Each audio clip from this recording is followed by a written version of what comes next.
Sextortion is a form of blackmail in which the attacker threatens to send sexual images or videos of someone in a compromising position to others if the person refuses to pay them or give them additional sexual content. This sextortion definition applies to any gender, although attacks can be directed at anyone of any age. Attackers tend to target younger individuals. A sextortion predator uses the fear of embarrassment against their victims. Knowing their targets do not want any humiliating content on the internet, they use threat to motivate young people into giving it to their demands. Attackers may also threaten to send the images of the victims to parents, school officials, or even their employers, unless the target either pays them or send more content. Today on The Eagle, our focus is on the rising cases of sextortion, what one needs to know about it, and how to protect oneself from it. Aisha Muhammad is my name. Presenting with me is Golden Onra. Thank you for always staying tuned to The Eagle. You must be greedy. Yes, that's why you always fall for that 100% return on investment offers. Do you have money to invest? Are you busy and looking for where to put your money? Do you easily fall in love? Do you find time to fact check the information and business offers that you get? Okay, I want you to listen. Businesses, ideas, and good juicy offer does not come easy, and of course you cannot get 100% on such a short period of time. If actually it does exist, they won't tell you about it. So I want you to understand that those fraudsters would have been out of business if not because of you, because you hardly find time to check the details. You are being swooped by their amazing offer. Now, you need to put them out of business. When you have a business proposal, check it. Find time, and if you don't or don't have the time, do not invest. Be at alert, be careful. As part of efforts being made to sanitize immigration initiatives by Nigerians, the EFCC has formally commenced investigation of fraudulent activities peculiar to the sector. To this end, the Commission has established an immigration fraud section at its corporate headquarters, Lagos, Kano, and Port Harcourt Command. This was disclosed by the Executive Chairman of the EFCC, Ola Olukoyede, while hosting the Royal Canadian Mounted Police at its corporate headquarters in Jabi, Abuja. Ojo Chukutami Eche tells us more. In a bid to tackle immigration fraud and its accompanying reputational damage to Nigeria, the Economic and Financial Crimes Commission, EFCC, has set up an immigration fraud section in some of its commands across the country. Executive Chairman of the Commission, Ola Olukoyede, disclosed this while receiving a delegation of the Royal Canadian Mounted Police, RCMP, led by its Director, Superintendent Rabi Abdallah, at the Commission's corporate headquarters, Abuja. Olukoyede disclosed that the section was established to tackle issues of fraud against immigration matters in the country and the need to protect Nigerians from the antics of immigration fraudsters. The sections are in Lagos, Abuja, Port Harcourt, Kano, and in all zonal directorates where there are embassies. He pointed out that the Commission is set to devote attention and resources to ensure that Nigerians and diplomatic missions in Nigeria will not be victims of visa and immigration scam again. Abdallah, while explaining the rationale of his visit to the EFCC, stated that the RCMP delegation was in Nigeria to explore ways of collaboration and partnership with the Commission. He raised hopes of deployment of Canadian law enforcement officers in joint operations and investigations with the EFCC and to further team up with the Commission in other ways They'll be beneficial to Nigeria and the West African region. Lending his voice on the choice of the EFCC in the new partnership, senior intelligence analyst with RCMP Robert Abumitri disclosed that the commission was chosen for its high record of efficiency, professionalism, and outcomes. He stressed that since the establishment of RCMP in 2021, the EFCC has been their most effective partner in investigation and solving cases. In his response, Olukoyede expressed gratitude to the delegation for making the EFCC the Nigerian agency of choice and assured them of the Commission's readiness to work with the RCMP. The EFCC chairman also noted that the Commission has come a long way with over 2 decades of experience, emerging as the foremost anti-corruption agency in Nigeria in terms of capacity, facility, acumen, and professionalism. He disclosed that the Commission continues to draw strength from synergy and collaboration with other law enforcement agencies across the world. Ojo Chokutami Eche, reporting for The Eagle. In its bid to frontally tackle the scourge of money laundering and illicit financial flows across the world, especially Africa, the International Police Organization, Interpol, has launched a new module codenamed Silver Notice. The Silver Notice is a method of tracing funds wherever the funds are. It can trace the money that was stolen by corrupt leaders, corrupt politicians, and corrupt individuals or criminals.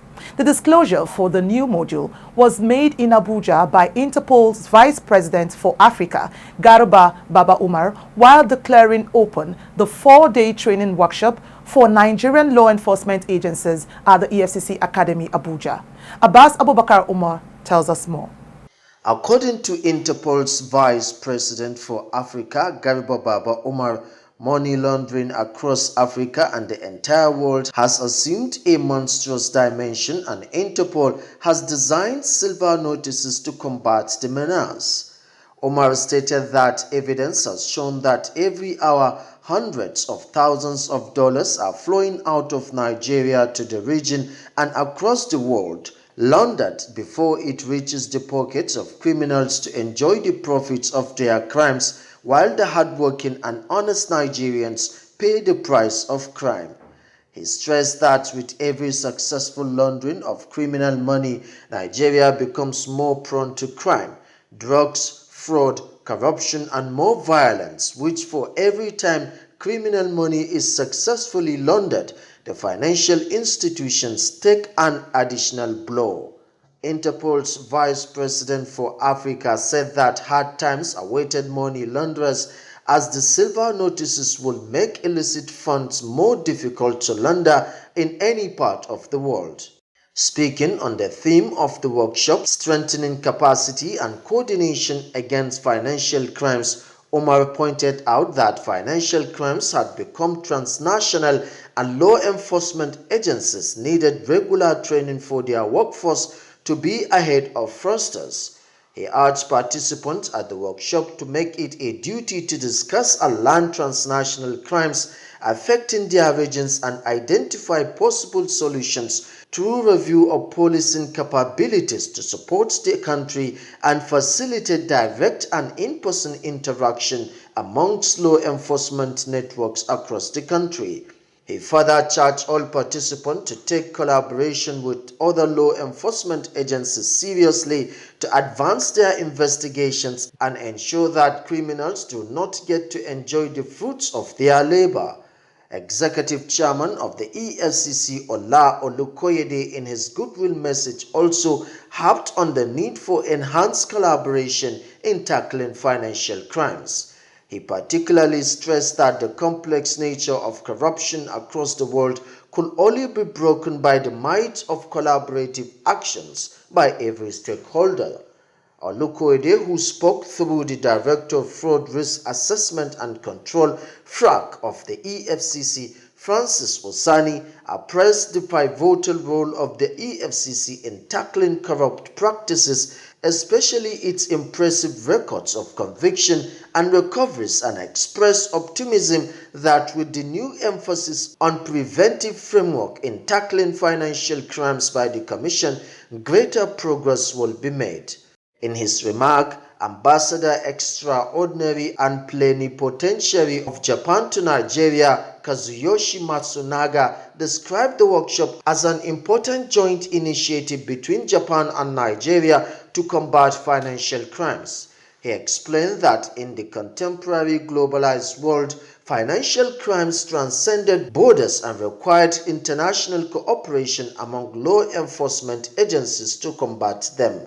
Director General and Chief Executive Officer, Nigerian Financial Intelligence Unit (NFIU), Hafsat Bakari, spoke about the imperative of strengthening capacity and coordination against financial crimes, pointing out that financial intelligence and financial analysis techniques are key to tackling economic crimes. She stated that the NFIU was sensitive to the interconnected nature of the criminal justice system, the threat of organized crime and cyber crimes being fought by law enforcement agencies.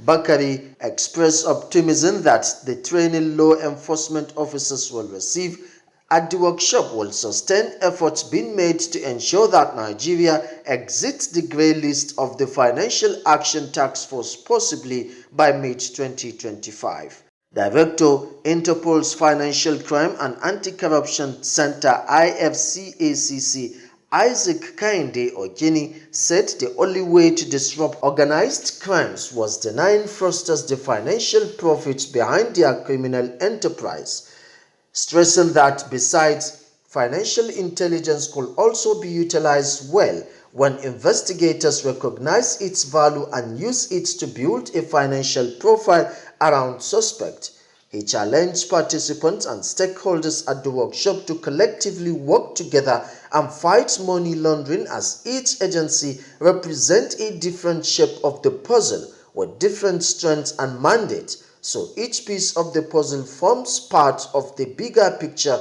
and even one missing piece will prevent the whole picture from being developed. The 4-day workshop, first of its kind and hosted by the EFCC, was organized by Interpol and the Japan International Cooperation Agency (JICA). It drew participants from the police, EFCC, NFIU, Nigeria Immigration Service and the Nigeria Customs Service. Abbas Abubakar Umar reporting for the Eagle. Next, it's court updates, where Chinonso Alexander Eni will be taking us through some final forfeiture order of some properties linked to a former managing director, Nigerian Army Properties Limited, NAPL, Major General U.M. Mohammed. Stay tuned.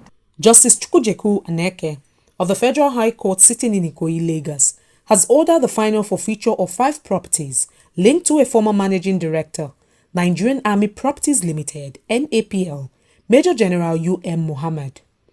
The judge gave the order following a motion on notice filed and argued by the Economic and Financial Crimes Commission (EFCC) through its lawyer A.O. Mohammed. The properties are number 8B Bedrow Road, Ikoyi, number 3 Force Road, Ikoyi, Lagos, number 14 Glover Road, Ikoyi, Lagos, number 6 Marina, Ikoyi, Lagos, and number 28 Point Road, Apapa, Lagos. Investigation revealed that the properties were fraudulently misappropriated and the proceeds of the sale diverted for personal use. The judge had, on March 4, 2024, ordered the interim forfeiture of the properties reasonably suspected to be proceeds of an unlawful activity, and also directed the publication of the order in a national newspaper for any interested person to show cause why they should not be permanently forfeited to the federal government of Nigeria. Moving the application for the final forfeiture of the properties, Mohammed told the court that the commission had complied with the order of the court regarding the publication. He also submitted that it will be in the interest of justice for the court to grant the prayers being sought and also order the final forfeiture of the property to the federal government. The judge, after listening to submissions of EFCC's counsel, ordered the final forfeiture of the 5 properties to the federal government in favor of NAPL. Justices R.M. Aikawa and Darius Kobo of the Federal High Court and State High Court respectively, sitting in Kaduna, have convicted and sentenced the quartet of Anthony Chukwu, aka Kamalita Luna, Madaki Shamu Ismail, aka Will Bill, Samson Aliyu, aka John Donwell, and Christopher Israel, aka Bernie Dallas, to various jail terms for internet fraud. They were prosecuted by the Kaduna Zonal Command of the Economic and Financial Crimes Commission (EFCC) on one-count separate charges bordering on impersonation, obtaining by false pretense, and money laundering. They pleaded guilty to the charges when they were read to them, upon which prosecution counsel YJ Matiak and MJ Arugungo urged the courts to convict and sentence them accordingly. Justice Aikawa convicted and sentenced Chukwu to 5 years imprisonment or a fine of 300,000 naira, while Ismail bagged 5 years imprisonment or a fine of 500,000 naira. In addition, both convicts forfeited the sum of 520,000 naira and $310 respectively, being proceeds of the crimes to the federal government. They also forfeited an iPhone XR and Samsung S21 mobile phones, being instruments of their crimes. Justice Dairo Kobo, on his part, convicted and sentenced Aliyu to 3 years imprisonment or a fine of 200,000 naira and sentenced Israel to 3 years imprisonment or a fine of 250,000 naira. In addition, Aliyu forfeited $50, being proceeds of his crime, to the federal government, while both forfeited their phones, being instrument of their crime, to the federal government. Chukwu, Aliyu, and Israel were arrested in Kaduna, while Ismail was arrested in Jos following credible intelligence on their fraudulent internet activities. I am Chinonso Alexander Eni, reporting for the Eagle. Sextortion is a criminal behavior in which a perpetrator illicitly obtains sexual compromising material such as images and then threatens to publish it or harm the victim in other ways unless further material or a sum of money is surrendered. Typically, sextortion begins with a seemingly normal conversation online. The attacker then moves the interaction in a romantic or sexual direction before asking the victim to send to them compromising videos or pictures. Let's move to the chat room where Miracle is standing by with an expert in the field to tell us all we need to know on the rising cases of sextortion and how we can protect ourselves. Over to you, Miracle Chukwu Aguzio. Cybercrime is one crime that becomes more sophisticated as the day go by. As the cyberspace becomes increasingly evolving with new technology and digital platforms, cyber criminals devise new means of targeting their victims' vulnerability. In recent years, sextortion, which is the usage of sexually explicit content to blackmail someone for monetary gains or other advantages through an app or social media, is one of the newest forms of cybercrime. It is usually targeted at young and vulnerable children and teenagers whose quest into the cyberspace for acceptability and relevance has become their nemesis. Welcome to our interview segment. Today we have with us Chief Superintendent of EFCC, CSE Daniel Nwaka, 2IC Cybercrime Section, Department of Investigation, EFCC, who will be talking on the topic, the rising cases of sextortion in Nigeria and globally. You're welcome, Mr. Nwaka. Thank you very much. The topic of the discussion has been rising cases of sextortion. Sextortion as a word seems to be new vocabulary. What is really this sextortion and how did it come about? Sextortion is a combination of two words, which is sex and extortion.